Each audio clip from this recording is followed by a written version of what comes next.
Bienvenidos al curso de extracción y recolección de muestras biológicas humanas. Soy licenciado tecnólogo médico Bueno Cruzado Carrasco y conmigo vamos a llevar este curso y vamos a aprender lo que es extracción, recolección de muestras biológicas. Hoy día vamos a definir qué son muestras biológicas humanas. Va a ser nuestra primera sesión de clase, así que esperemos disfrutemos de esa conferencia. El objetivo es reconocer la importancia de las muestras biológicas humanas y conocer las variables que afectan a las mismas. Muy bien, muestras biológicas humanas. Antes de ello, tenemos que entender que si nosotros derramamos lágrimas, expectoramos, eliminamos fluidos al momento de sudar, cuando orinamos o hacemos deposiciones, siguen siendo muestras biológicas humanas. Si bien es cierto, de la naturaleza, como le menciono, no son patológicas, son expulsiones naturales, pero siguen siendo muestras biológicas, obviamente humanas, porque no somos extraterrestres. Ahora, las muestras biológicas humanas se considera cualquier material biológico que proceda del ser humano, porque recuerden que los animales también tienen sus muestras. Ahora, estas muestras se pueden conservar, transportar, estudiar para determinar un diagnóstico clínico. Dicho diagnóstico se debe basar en los datos obtenidos de las muestras de la historia clínica del paciente, su sintomatología y los signos que presentan en su momento de la obtención de la muestra. Esta imagen que he obtenido de un libro de muestras biológicas dice que las muestras biológicas procedimiento recogida y transporte. Para ello tenemos que entender primero que las muestras biológicas hay una parte cómo se obtiene, hay una parte donde se recogen las muestras y una parte donde se conserva, transporta las muestras. Hoy día vamos a detallar la parte no de la recogida, sino la parte de qué es una muestra biológica y cuáles son los factores que alteran esta muestra biológica. Y con el desarrollo del curso veremos cómo lo obtenemos, cómo es el proceso de recogida y cómo se conserva y se transportan las muestras biológicas. Se entiende por muestras biológicas que vienen a ser aquellos fluidos que salen de todo ser humano. Aquí vemos orina, sangre, heces, vómitos, esputo, líquido cefalorraquídeo, que también se considera todos los líquidos citoquímicos, como líquido sinovial, pericárdico, líquido pleural. Está el líquido sinovial, el líquido amniótico, y exudados cuando hablamos de procesos más, digamos, purulentos, infecciosos o profundos. Nosotros tenemos un barrito que le decimos vulgarmente a un forúnculo y a veces lo presionamos y sale una sustancia blanca, ya sea líquida o cremosa o un estado semisólido, que parece una masita de mantequilla, una masita blanca o ligeramente amarilla. Es un exudado porque hay muchos leucocitos ahí. Y otros elementos que se pueden considerar. De la sangre tenemos sangre venosa, porque obviamente sangre en la vena, que es aquellas estructura donde circula la sangre que nosotros podemos visualizar. La arteria, que es la que no vemos, pero sí la podemos palpar y sentir porque son más profundos, y también de las muestras capilares. Cuando hablamos de capilar, entendemos por punción a nivel de la yema de los dedos, del talón de los niñitos. Muy bien, tipos de muestras biológicas humanas. Tenemos líquidos corporales que constituyen la base del análisis del laboratorio clínico biomédico, porque en otros sitios se llama bioanálisis. La mayoría de las muestras biológicas humanas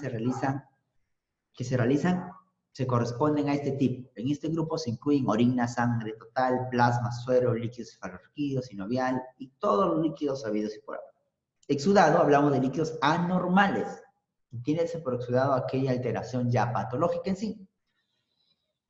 Anormales, liberados por el organismo debido a patologías. Pueden ser exudados purulentos, que contienen muchos leucocitos, serosos, porque son lipofílicos, sanguinolentos, porque hay una lesión, un trauma, y proceder del uretro, de la faringe o de la vagina. Es decir, estos exudados podemos encontrar a nivel de la faringe, a nivel vaginal, incluso rectal, a nivel uretral. Muy bien, cuando hablamos de tejidos, este tipo de muestra constituye la base de análisis de laboratorio de anatomía patológica. Pequeñas muestras de tejido como raspados de piel pueden ser empleados en el laboratorio de microbiología.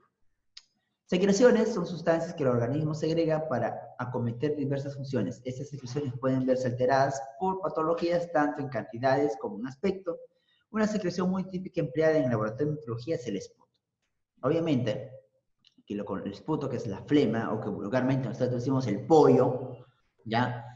Esa flema, como ustedes pueden entender, esa flema es la que sale en procesos patológicos. Las heces no necesitan su presentación, su uso fundamentalmente está destinado al laboratorio microbiológico. Células se obtienen mediante frotes, principalmente en mucosas y frotes sanguíneos.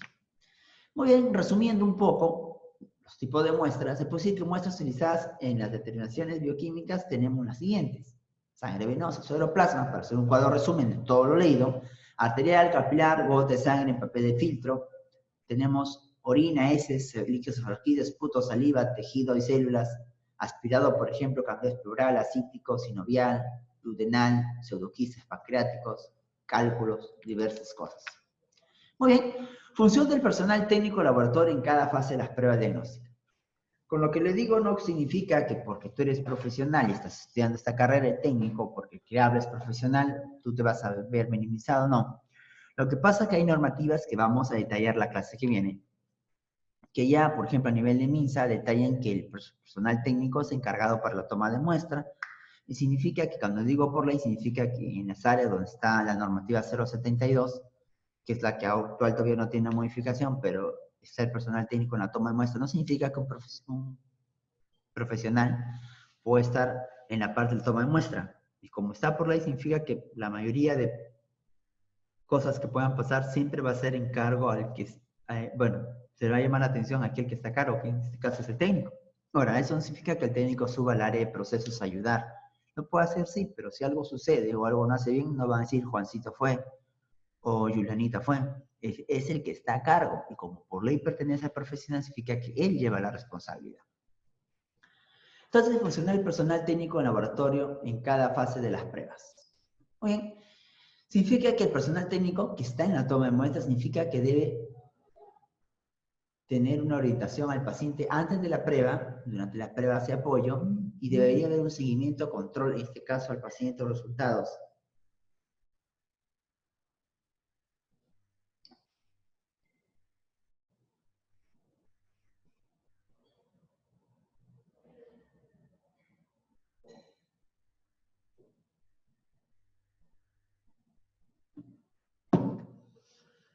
Ahora, en muestras que permiten un análisis hematológico, bioquímico, inmunológico, etcétera, etcétera, las finalidades son las siguientes: es diagnosticar correctamente el proceso patológico. Si bien es cierto, grábense bien, el laboratorio no da el diagnóstico, apoya el proceso. Al final, el clínico con los datos del laboratorio da el diagnóstico.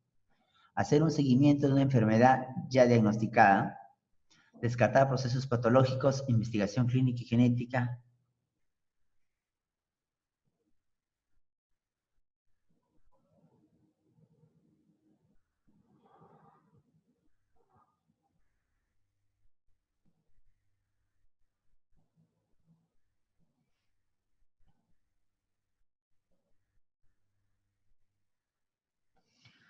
¿Qué más? Ofrecer información a facultativo para prescripción correcta de un fármaco, fuera el caso.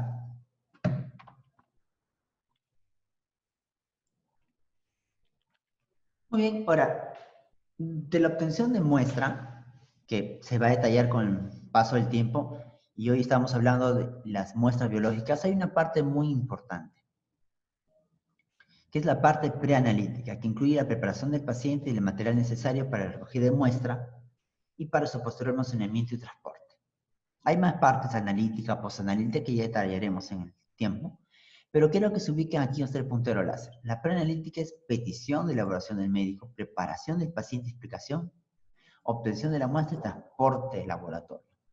La parte preanalítica es la parte muy fundamental, porque si la muestra está mal tomada o no cumple ciertas condiciones, al momento que se va a procesar, tal vez no se obtengan los resultados que el clínico solicita. Y por lo tanto, en la postanalítica se reporte la parte del proceso y del proceso que hace la toma de muestra. Que el postanalítico sería el último en la cadenita, pero en el postanalítico se va a reportar de lo mal que se tomó la muestra o de lo bien que se tomó, de lo bien que se procesó o lo mal que se procesó. En el postanalítico también hay errores como que yo transcribí mal los resultados o cambié el resultado de un nombre por otro, y eso también trae influencias. Ahora, de las muestras mencionadas podemos ver las muestras de orina, que pueden ser ocasional, de rutina, de cultivo, volumen 12, 24 horas, hay muestras de sangre, como ya las mencionamos, capilar, arterial, venoso, muestras de heces, exudados, nasal, faríngeo, conjuntival, óptico, vaginal, heridas y diversas muestras. Ahora, también tenemos importante tener en cuenta que los tipos de muestras que pueden obtenerse, entre otras, son las siguientes: la orina, cefalorraquídeo. Ahora, no todos son de fácil acceso. Por ejemplo, LSR, que es el líquido cefalorraquídeo, hace mención al líquido que se toma en la columna vertebral. Ahora, un líquido tan importante como el líquido cefalorraquídeo es una muestra que se procesa inmediatamente. Ni bien uno recibe la muestra del laboratorio. Ahora, no es que voy a decir, no, fallece, me cayó la muestra, vuelven a tomar. No. Nadie se va a estar hincando la columna a cada rato. No es como una muestra de sangre que, aunque el paciente se incomoda, a veces se puede convencer y se puede tomar la muestra 1 o 2 veces.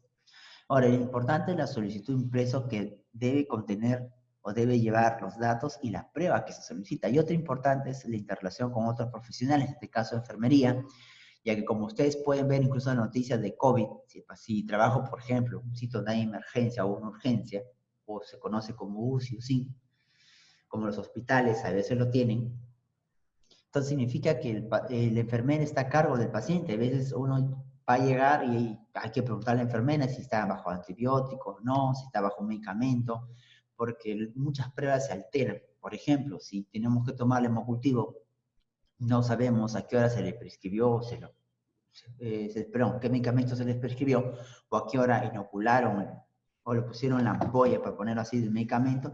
Significa que yo puedo tomar una muestra de hemocultivo aún cuando el paciente está bajo el efecto. ¿El efecto de qué? Del antibiótico, y por tanto no va a crecer nada. Y eso puede interpretarse mal para el clínico. Entonces hay que tener una interrelación y ver en qué momentos se debe tomar la muestra o interaccionar con otros profesionales para el bien del paciente. De la solicitud de órdenes médicas o de orden de laboratorio, para ser más exacto, sería bueno, como ven, algún ejemplo, ¿no? Colores, letra legible, un cuadrito para marcar, porque hay veces los médicos tienen su receta y la escriben a mano, y por lo tanto,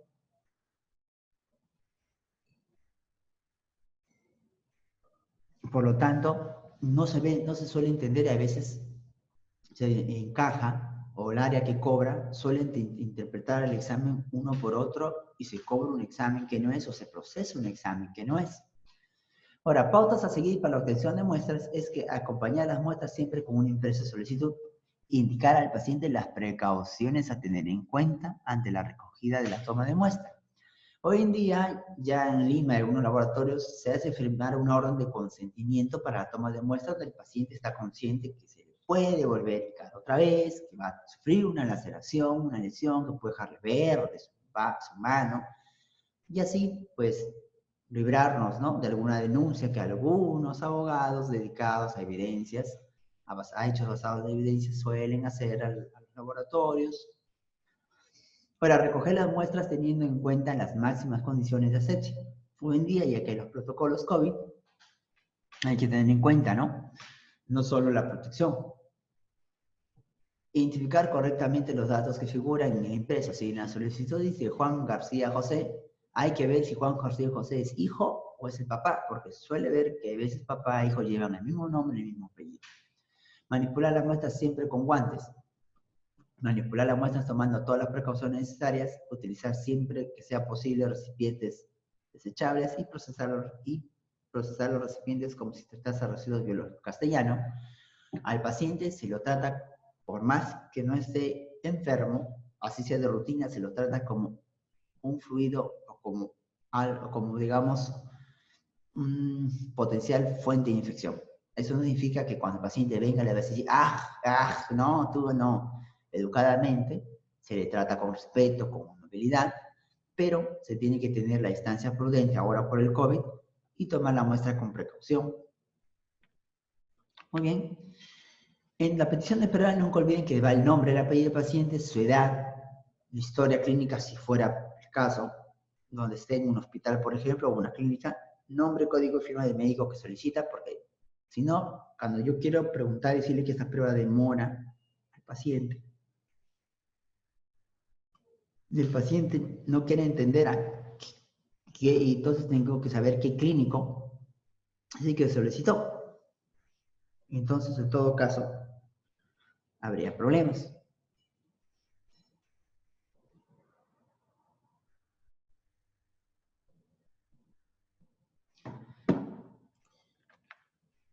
Ahora, ¿cuáles son los factores que afectan a la parte preanalítica? Y se conoce como variabilidad preanalítica. Se dice que la secuencia temporal, por lo cual atraviesan todas las pruebas del laboratorio, incluyen tres fases: la preanalítica, la analítica y la posanalítica. Probablemente la preanalítica es la más compleja del proceso por la cantidad de etapas que incluye y la variedad del personal que interviene, con diversa formación y en muchas ocasiones ajeno al laboratorio. Entonces vemos aquí este cuadrito. Primero es la solicitud de análisis, se obtiene la muestra, se identifica, hace transporte y recepción, que es parte preanalítica. Pero recuerden que aquí, en obtención de espécimen, que vamos a tener más adelante, tenemos que hablar del espécimen, en este caso la muestra biológica que estamos hablando ahora. Las muestras biológicas tienen variación preanalítica. La variación preanalítica incluye variedad biológica no modificable como edad, sexo, raza, embarazo.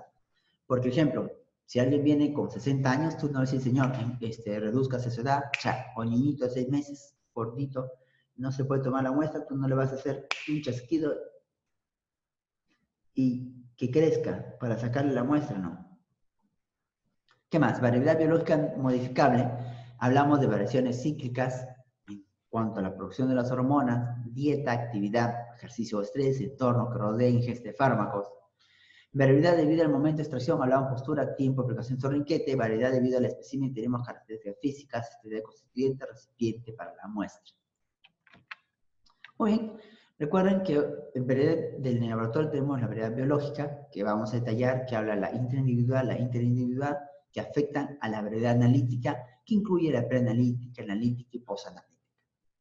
Muy bien, detallemos. La variedad biológica pueden ser endógenas, como los ritmos circadianos hormonales, o exógenas, como el estrés y actividad física. Exógenas, fuera, endógenas, internas. Muy bien. Naturalmente, el cuerpo de cada ser humano presenta variaciones, por lo que nunca los resultados son exactamente iguales. Es un cambio personal y cada quien tiene sus valores medios, no necesariamente los que en el laboratorio o los que el médico señale. Significa que fisiológicamente hay cambios en el metabolismo y otros procesos fisiológicos. Entonces, a nivel de enfermedades, hablamos de procesos patológicos. Y iatrogénico, hablamos en procesos donde involucra el medicamento o terapias medicamentosas que interfieren con los resultados. Debe tenerse en cuenta que la variabilidad biológica, ya que puede tener un efecto importante en la concentración o magnitud biológica. ¿Por qué hay que tener en cuenta esto? Porque la edad son valores diferentes, la raza también, el sexo también, o se está gestando también, o los ayunos muy prolongados. Muy bien, los no modificables, uno es la edad. Numerosas magnitudes biológicas tienen diferentes intervalos. Por ejemplo, fructasa alcalina, cuando son niños, menores de 15 años, por ejemplo, es muy alto el valor porque están en desarrollo. Cuando son mayores, disminuye, porque ya el desarrollo ha terminado o está terminando, dependiendo de la edad. Pero si los valores son al inverso, muy alto fructasa alcalina, puede ser incluso un tumor a nivel óseo o otra patología relacionada. Cuando hablamos de raza, hay algunos parámetros que varían según la raza, como la concentración de creatinina o de antígeno prostático, que presentan valores más elevados en personas de raza negra. Eso significa que si tu valor referencial es 1,5, un ejemplo, y la persona de raza negra y tiene 2, hay que ver también para tener en cuenta, porque recuerden que los valores referenciales vienen de otros países, no son de aquí de Perú. Ya vamos a aprender con el tiempo, y esos valores referenciales son de estudios a poblaciones determinadas y no siempre reflejan los valores de ciertos tipos de raza o etnia para poder tener en cuenta. ¿Qué más tenemos? Del sexo, la influencia del sexo es evidente en concentración de algunas magnitudes biológicas como el estradiol, testosterona. Significa que el hombre tiene más testosterona que una mujer y el estradiol en las mujeres está en mayor concentración. Entonces, el sexo es importante porque, pues, obviamente a un hombre no le va a estar haciendo un perfil ginecológico con los hormonas de una mujer y viceversa en caso de la mujer haciendo algún perfil ginecológico midiendo valores del hombre. Pero el sexo tiene que ver muy diferente. Por ejemplo, un beta-HCG positivo en hombre no significa que está gestando, significa que puede ser indicio de cáncer testicular, mientras que un beta-HCG en una mujer tampoco no significa que esté embarazada, puede tener un tumor de mola que produce beta-HCG. Entonces hay que tener en cuenta. Ahora, durante el periodo de embarazo se producen importantes cambios en la concentración de hormonas, electrolitos, hierro, proteínas, enzimas, lípidos, etc. Incluso muchas mujeres durante el proceso de menstruación, o perdón, proceso de embarazo, también hay cambio de sus células a nivel vaginal, que se conoce como el fenómeno de Arias-Castelli, donde las células cambian por el proceso de que está gestando. Asimismo, también a veces cambia su pH, donde en vez suele tener infecciones vaginales constantes, o a veces tiene infecciones por cándida, constantemente por un cambio de pH. O bien, variables biológicas modificables. Hablamos de variaciones cíclicas. Aquí hablamos de los ritmos circadianos, secreciones pulsantes, producción uniforme. Entonces, por ello es necesario documentar el momento de extracción de la toma de muestra. Por ejemplo, la prolactina es una hormona que se secreta en mayor cantidad durante la mañana y menor cantidad en la tarde. Véase la prolactina como una hormona que entra dentro del ciclo regular de las mujeres y también se tiene en cuenta cuando hay procesos tumorales a nivel de glándula pituitaria y también cuando se quiere tener en cuenta la producción de prolactina, la producción de leche. Entonces, la prolactina, si es mayor concentración en la mañana, pero que también es sensible al estrés de la persona y el laboratorio no tiene en cuenta, un ejemplo poniendo, y lo deja que reniegue, que esté estresado ahí, esté renegando, entonces esa hormona va a cambiar y por lo tanto los valores tal vez no sean los que el clínico espera. Por lo tanto, hay variaciones fisiológicas debido a los ciclos cortos en el ritmo circadiano, que hablamos entre el día, noche y tarde, y sobre todo lo produce la hipófisis de la glándula suprarrenal, por ejemplo. El cortisol, hay mayor concentración en la mañana, por eso es bueno el cortisol M, ya que el cortisol PM es en menor proporción. Pero hay veces algunos laboratorios tienen una costumbre de que el paciente viene, no sé, a las 12 del día 1 y dice, ¿cuál es el cortisol? No le dicen nada, solamente lo toman y lo envían. Entonces, esos valores y esa falta de condiciones preanalíticas se van a reflejar en las variaciones biológicas modificables, no modificables, en las variaciones cíclicas, etcétera, etcétera, que van a interferir indirecta y directamente a los resultados. Porque significa que estas variaciones biológicas no las podemos manejar nosotros, pero sí podemos tener las condiciones para que puedan estar dentro de los valores que el médico o el clínico espera de acuerdo a la hora y a los estándares que también el fabricante menciona cuando se procesa o el laboratorio tiene estandarizado. De la dieta, dice que el efecto de la ingesta depende de la composición de la comida y el tiempo que transcurre entre la ingesta y la obtención del espécimen. La ingesta reciente afecta de manera importante a muchos componentes bioquímicos séricos por tres motivos. El componente que va a determinar o que va a determinarse forma parte de la dieta.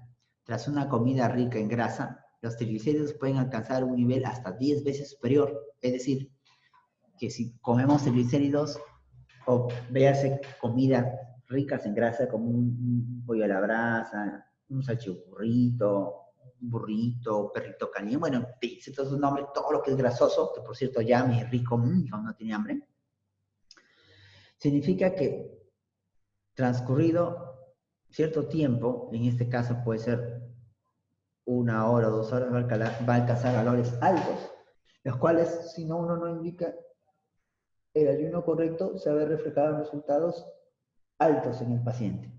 Por ejemplo, la glucosa aumenta rápidamente su ingesta, más o menos en condiciones normales, entre 1 hora o 2 horas, dependiendo del paciente. Mayormente se dice que alcanza su pico a la hora. Ahora, una comida rica en proteínas y ácidos nucleicos eleva aminoácido, urea, el ácido úrico. Muy bien, ahora las personas que a veces se alimentan de puro vegetal tienen lipoproteína de baja densidad y triglicéridos inferior a los valores normales. Ahora, la grasa incorpora con la ingesta un espécimen lipémico que interfiere con las técnicas analíticas. Muy bien, resumiendo esa parte en castellano se los pongo así de fácil. A la paciente que no esté en ayuno, porque hay ciertos procedimientos que con el tiempo aprenderemos que nos dicen no ayuno, pero ese no ayuno no es que pues va a comer todo lo que quiera, ¿no? Pero ese no ayuno implica que no debe haber exceso de grasa o de comidas grasosas que producen lipemia, que es una turbidez que interfiere en la lectura de los analitos. Entiéndase analito a las pruebas individuales que se hace a un paciente, como TGO, TGP o más castellano, urea, creatinina, ácido úrico. Porque si decimos perfil, entendemos por un conjunto de pruebas que van a medir varios analitos para ver una función de un determinado órgano. Entonces, hay estudios en otros países que dicen que los triglicéridos tienen su valor igual. Se tome la muestra consumiendo alimento o en ayuno. Pero aquí en Perú no hay un estudio como tal, por eso es que algunos patólogos dicen, no, igual tómale, igual es, yo sé los valores, pero no, recuerden que somos seres biológicos muy complejos y no todos tienen los mismos procesos metabólicos. Porque algunas personas pueden comer, por ejemplo, ahorita que se está haciendo la clase 7 de la noche, por ejemplo, un poquito a la brasa, solo un octavo, y su Coca-Cola Light para disminuir la grasa, y al día siguiente, en su ignorancia, que nosotros no educamos al paciente, puede ir en ayuno, dice, pero ha consumido bastante grasa, le vas a procesar, uy, triglicéridos 400, se asusta, se deprime, 2 días no come, y hace dieta, ¿qué pues? Se va a otro laboratorio, triglicéridos 100. ¿Qué pasó ahí, por ejemplo? O como pacientes que no consumen o consumen carbohidratos en mayor cantidad que también se metabolizan para hacer lípidos, o pacientes que están en ayuno extremo, que dicen, no estoy ayuno desde las 6 de la mañana y son 3 de la tarde. Significa que la primera vía metabólica es la glucosa, luego de eso siguen las proteínas en consumirse en el cuerpo y por último siguen los ácidos grasos o los lípidos, la vía metabólica de los lípidos. Ahora, entiéndese por lipemia la presencia de turbidez en el sueroplasma por incremento de la concentración de lipoproteínas. Y proteínas es un conjunto de proteínas con lípidos que están por el torrente sanguíneo, y aquí pueden ver la muestra. Miren, este es un tubo tapa celeste que es con EDTA, o sea que contiene anticoagulantes, un tubo tapa roja que no contiene anticoagulantes, significa que la sangre aquí se coagula y todos los factores de coagulación se consumen. En cambio, en el anticoagulante no se consumen los factores de coagulación. Y comparen este suero, el tubito rojo, miren, suero límpido, es decir, en condiciones óptimas. Y cuando vemos aquí están turbolechosos. Esto interfiere con las pruebas de lectura en los equipos que ya vamos a detallar la clase que viene. Muy bien, no olviden que ante la sospecha de una determinación en sangre que interfiera con la lipemia de la muestra, esto debería ser rechazado. ¿Por qué? Porque en el caso de espectrofotometría, que pueden utilizarse técnicas bicrómicas si fuera necesario, pero la mayoría son monocrómicas, entonces va a interferir. Ahora, se puede depurar o se puede tratar de hacer una ultracentrifugación, pero la mayoría no tiene una ultracentrifuga. Ahora, existen estancia de lípidos en los especímenes de plasma, suero, causan turbidez, ¿sí? ¿Qué más? Pueden ser consecuencia de una comida rica en grasas o de lipidemia, y que la lipidemia debe ser un proceso hereditario, patológico, en el cual hay problemas con los procesos metabólicos de los lípidos, y produce la dispersión de la luz. Significa que esas partículas van a hacer que la luz se disperse, en la clase que viene detallamos, y las lecturas van a salir errores, lo cual afecta de forma importante todas las técnicas espectrofotométricas. Disculpen que me esté trabando. Con tantas clases ya mi voz se va, mi garganta más que todo, perdón, se va secando. Entonces, entiéndense las técnicas espectrofotométricas, aquellas técnicas que van a medir o se van a utilizar o van a medir la cantidad de luz que va a pasar por la muestra.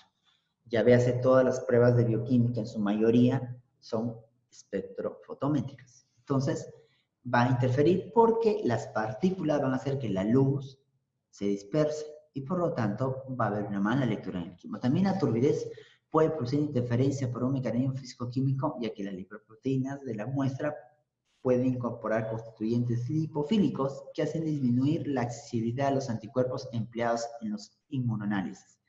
Castellano, esta turbidez interfiere en aquellas pruebas bioquímicas por inmunoensayos que tienen que ver antígeno-anticuerpo, sí. En relación con el metabolismo del lípido, la cafeína puede elevar la concentración de triglicéridos y disminuir la concentración de colesterol. Sí, algunos pacientes sufren de estas partes, así que aumenta actividad. Entonces, si le indica al paciente no consuma tal alimento, ¿dónde está esa parte? En la parte preanalítica, que tiene que ver con orientación al paciente. Muy bien, cuando consumen alcohol, se menciona que 2 a 4 horas después de la ingesta, una elevación de la concentración de glucosa, y en cambio, pasadas unas horas tiene un efecto hipoglicémico, que suele suceder en la glucosa. Muy bien, el alcohol también daña los hepatocitos del hígado, por lo tanto a veces se ven elevados. Bueno, por estos motivos al paciente que tiene solicitados análisis de sangre generalmente se le recomienda acudir en ayunas, pero hay algunos exámenes que dicen no ayuno, pero ese no ayuno que implica, no consumo grasa. El ayuno que implica nada de alimentos, nada de grasa antes de 12 horas. Muy bien, pero en laboratorio, un ejemplo, cuando consumen alcohol, ¿qué es lo que sube? La glucosa baja, lactato sube, urato sube, bicarbonato baja, la gasometría se puede ver una acidosis metabólica. Muy bien, la actividad física va a variar, sí, porque si el paciente hace ejercicio, no solo, poner un ejemplo, si yo vengo corriendo o salgo a hacer ejercicio, o vengo corriendo hacia una clínica y quiero que me tomen la presión, va a salir elevado, un ejemplo. Entonces el ejercicio que se realiza con intensidad y la duración del entrenamiento previo de la masa muscular del paciente, los factores ambientales influyen sobre los resultados, sí. Por ejemplo, un ejercicio moderado aumenta la concentración de glucosa, sí. Repercute el aumento de insulina también y de cortisol también. Si el paciente no se le indica, va haciendo ejercicio, esos valores ligeramente van a salir alterados. ¿Qué más? El desplazamiento consume la masa, la creatinina, la urea se van a diferentes, si consumen proteínas también. Ahora, ¿qué más influye sobre las proteínas? Porque el ejercicio hace que haya presencia de proteínas en orina. Eso no significa que el paciente tenga daño renal. ¿Qué más? Va a ser que, por ejemplo, se altera el número de leucocitos, que pueden salir muy altos o muy bajos. También tenemos que tener en cuenta que el hecho que haga ejercicios, vamos a tener unos valores diferentes y lo ideal es que el paciente no haga ejercicio para ello. Muy bien, por ejemplo, realizar ejercicio intenso los días previos a la toma de muestra o el mismo día puede alterar ciertos parámetros como por ejemplo el CK total, que es un marcador que se incluye dentro y parte a las lesiones de miocardio, de tejido. El lactato exogenasa también aumenta. Por ejemplo, si yo hago ejercicio extremo, incluso muy extenso, puede haber ruptura de los tejidos y puede haber desprendimiento de mioglobina y puede salir en orina y marcar positivo como fuera una prueba de sangre en orina, que incluso cuando se haga término manual no va a diferenciar, igual va a salir positivo. Entonces hay que tener en cuenta todos esos aspectos. Muy bien, ingesta de medicamentos o drogas. La medicación que toma el paciente puede afectar, formar resultados, sí, por ejemplo, el naproxeno provoca elevación de bilirrubina, porque en una otra manera indirecta en el hígado que se procesa produce alteración. Otro es el paracetamol con su metabolito, el acetofemin, producen lesiones en el hígado. Y todo medicamento, la mayoría daña los hepatocitos porque recuerden que el hígado es el órgano que procesa la mayoría de medicamentos y por lo tanto hay que tener en cuenta por qué. Porque yo puedo ser una transaminasa o un perfil hepático y las transaminasas que se conocen como TGO o TGP pueden estar elevadas, pero no porque el paciente está mal, en el sentido de que su órgano está mal, sino porque el paciente ha consumido medicamentos, sustancias irritantes, incluso alcohol, ají en exceso y los hepatocitos se han lastimado, pierden su contenido y sale elevado. Eso no significa que obtenga un proceso patológico. Muy bien, efecto de las propiedades farmacológicas. O cuando ingerimos medicamentos, los efectos de las propiedades farmacológicas, cambio fisiológico del parámetro, depende de la dosis, efecto de la interferencia en la prueba en laboratorio, dependiendo. Como por ejemplo, hay medicamentos, o cuando uno va a la farmacia y dice, no, me arde, ya, de frente es infección urinaria. Nos dan antibióticos, muchos de ellos pigmentan la orina, pero a veces no nos damos cuenta que el dolor viene por una posición postural. O también, a veces utilizan ropa interior sintética en caso de las mujeres, o mucho tiempo están sentados, o a veces tienen anoche miedo de ir a orinar y aguantan la orina, también es producción. Muy bien, efectos de la interferencia con la prueba de laboratorio. contaminaciones que afectan el valor obtenido, que hay que tener en cuenta medicamentos que interfieren. Hay medicamentos que se utilizan para pacientes psicóticos, los cuales interfieren cuando se quiere hacer lectura de proteinuria o microalbuminuria.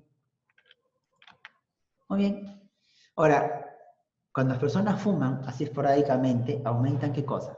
Triglicéridos, adrenalina, glicerol libre, aldosterona, cortisol. Sin embargo, el consumo crónico, o sea, cuando el paciente ya se fuma pues 2 cajetillas, altera el número de leucocitos, colesterol y proteínas y algunas otras enzimas. Entonces, todos estos datos, ¿dónde se encuentran o dónde se obtienen? En la toma de muestra. Si ustedes están llevando atención del paciente, imagino que ahí les dirán parte de eso, pero en la toma de muestra, ahí es donde se obtienen esos datos mediante una anamnesis. Si bien es cierto, el laboratorio no hace el diagnóstico, pero eso no significa que el laboratorio pueda obtener algunas preguntas.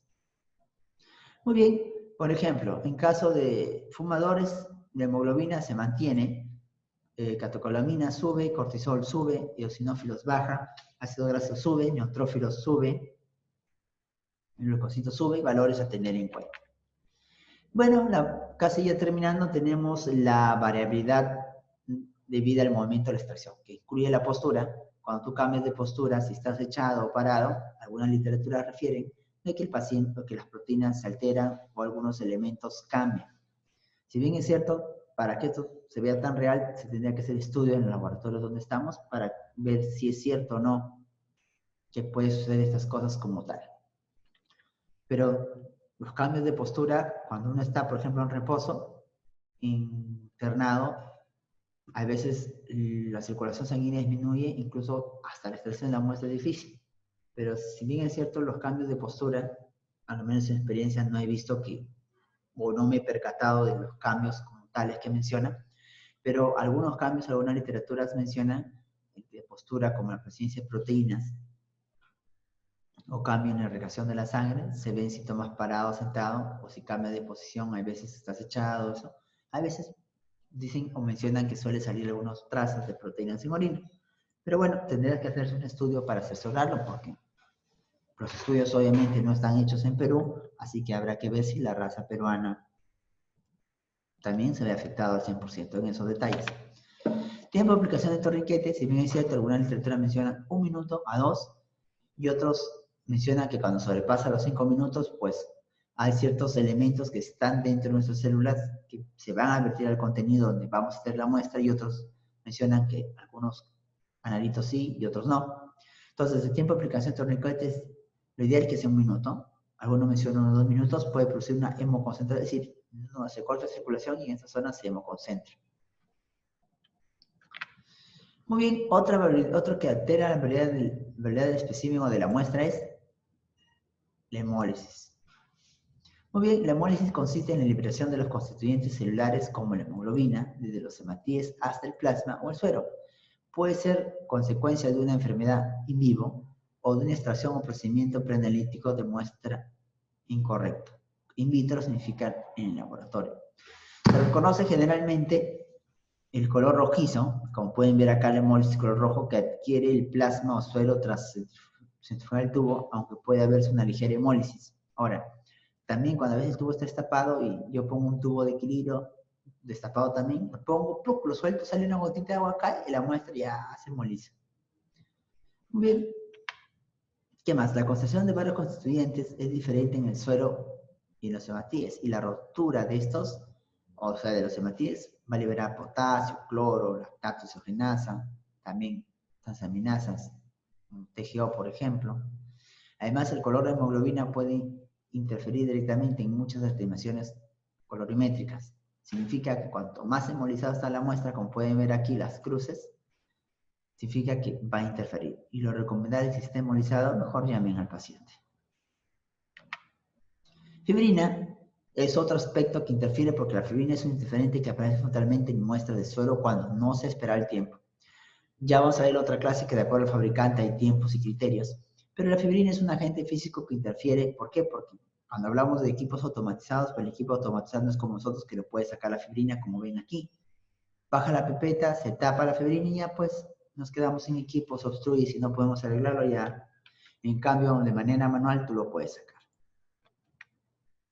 Entonces, para este caso, en la fibrina, para evitar, es ideal que esperar el tubo, lo que el fabricante, 10 o 15 minutos. Si queremos acelerar o que se retraiga esto, se puede utilizar baño María o una incubadora de calor seco, y así de esa manera poder hacer que se coagule más rápido en 10 minutos, 15 minutos, 8 minutos, dependiendo del caso, lo que diga el fabricante.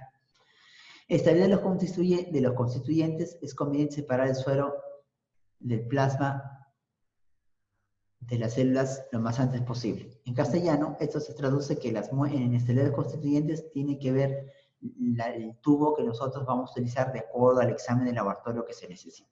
Por ejemplo, si yo quiero muestras a procesar en cual el reactivo fabricante me dice suero, pues tengo que tomarlo en un tubo, puede ser primario con gel separador o sin gel separador, pero que sea para que permita obtener suero.